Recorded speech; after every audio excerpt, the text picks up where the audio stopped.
We're looking at number 25 of the 2015 released items.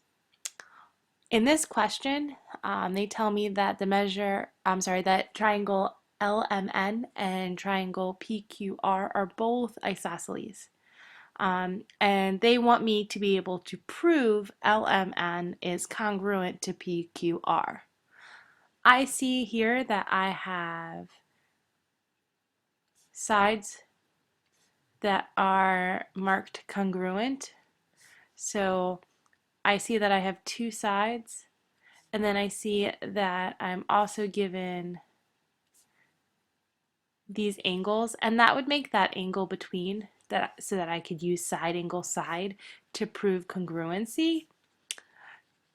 But I need to have those two angles equal to each other. So the first thing I need to do is figure out what those angles are. How do I do that? Well, I'm going to set these two values up here equal to each other. So 2x minus 26 would have to be equal to x plus 16 in order for these triangles to be congruent.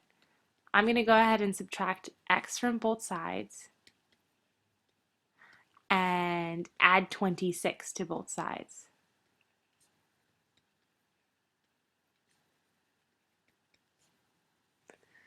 So I get that x is equal to 42. That's great, but that doesn't give me any angle measures, and they are looking for the measure of angle P. So what I'm going to do is substitute that 42 in up here.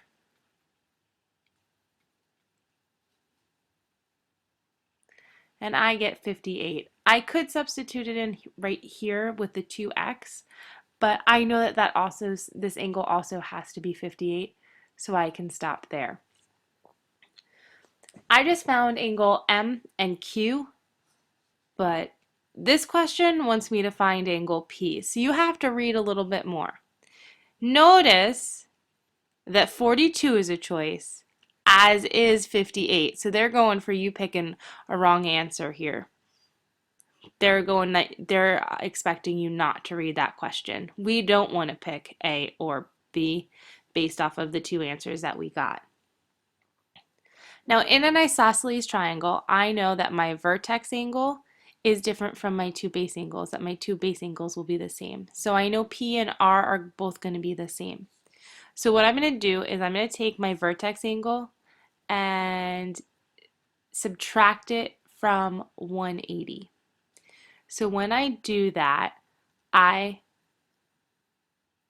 get 122. That 122 is split between angles P and angle R, so I have to divide that by 2.